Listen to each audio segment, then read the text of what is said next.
Archana, sir. உனக்கு சமைக்க தெரியுமாமா? தெரியும் சார். நாளையிலேருந்து வீட்டு சமையல் எல்லாத்தையும் நீயே பார்த்துப்போ. ஆனந்தி, அவளுக்கு நம்ம எவ்வளோ சம்பளம் கொடுக்குறோம்?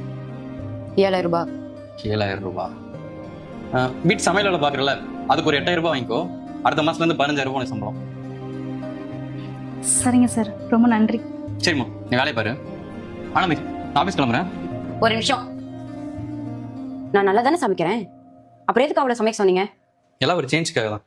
என்னதான் இருந்தாலும் நீங்க சொன்னது எனக்கு சுத்தமா பிடிக்கலங்க. இப்போதே என்ன தேடு, நான் உனக்கு பணம் சம்பாதிக்க கற்றுக் கொடுப்பேன். ஒரு படியாக கற்றுக் கொடுப்பேன். சாதாரண மனிதனும் இதை கற்றுக்கொள்ள முடியும். இப்போதே வா, பணம் சம்பாதிக்க தொடங்கு.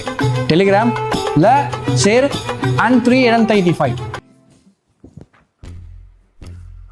ஆனந்தி, ஒரு காஃபி போட்டு தெரியா? நான் போடுற காஃபி தான் உங்களுக்கு ரொம்ப போர் அடிச்சிருக்குமே. போய் அந்த புது சமையல் கரெக்டே கேளுங்க. இனிமே நான் சமைக்கவே மாட்டேன். அது எப்படிங்க, வேலைக்காரி சமைச்சா மட்டும் உங்களுக்கு பிடிக்குது, நான் சமைச்சா உங்களுக்கு பிடிக்கல இல்ல? ஆனா நீங்க இப்படிலாம் இருப்பீங்க நான் நினைச்சு கூட பாக்கல.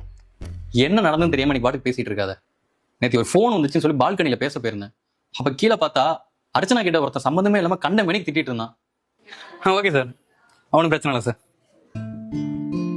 20,000 ரூபாய் உனக்கு கடனை கொடுத்துட்டு அதை திரும்ப வாங்கணும்னா உன் பேர் 20 அடி அலையுமா? இதோ புருஷனுக்கு ஆக்சிடென்ட் ஆயிடுச்சு, மருந்து மாத்திரை செலவு காசு எதுவும் வாங்க தெரியுதுல்ல, அப்ப அது ஒழுங்கா வட்டி கட்ட தெரியாதா? அண்ணா கத்தாதீங்கண்ணே, ஓனர் பார்த்தா தப்பா நினைக்க போறாரு. நான் வாங்குற சம்பளம் ஒரு மருந்து செலவு போகும், பிள்ளைங்க சாப்பாடுக்குமே கரெக்டா இருக்குண்ணே. இந்த மாசத்துல இருந்து ஒரு 2 வீட்டுல சமைக்கிறது கேட்டிருக்கேண்ணே. அந்த வேலை வந்ததும் உங்களுக்கு நான் வாங்கின காசுலாம் திருப்பி கொடுத்துடுறேண்ணே. தயவுசெய்து இந்த மாதிரி கத்தாதீங்க, ரொம்ப அசிங்கமா இருக்குண்ணே. இந்த அசிங்கத்துக்குலாம் உனக்கு ஒரு குறைச்சலும் இல்ல. ஒரு மாசம் டைம் தரேன், அதுக்குள்ள பணம் வரணும். இப்படி வரல என்ன பண்ணுவேன்னு எனக்கே தெரியாது.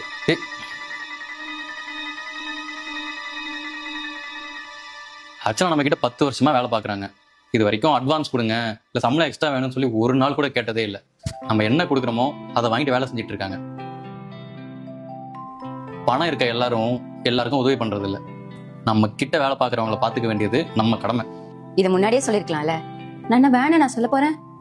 இல்லடி, இதை உங்ககிட்ட சொன்னா நீ எப்படி ரியாக்ட் பண்ணுன்னு எனக்கு தெரியல, அதான் சொல்லலை. அது மட்டும் இல்லாமல் இந்தம்மா கை செலவுக்கு காசு வச்சுக்கோன்னு சொல்லி கொடுத்தா அதை வாங்கிக்கிற ஆள்லாம் இல்லை அர்ச்சனா. நான் என்ன வேலை செஞ்சனோ அதுக்கு மட்டும் சம்பளம் கொடுங்கன்னு சொல்லுவா. அதனால தான் சமையல் வேலையும் பார்த்துக்கோன்னு சொல்லி அதுக்கு ஒரு சம்பளமும் போட்டு கொடுத்தேன். இதுக்கப்புறம் மேடம்க்கு சமைக்கிற வேலையும் கிடையாது, ஒரு காஃபியாவது போட்டு கொடுக்கலாம்ல. வெயிட் பண்ணுங்க, போட்டு எடுத்துட்டு வரேன்.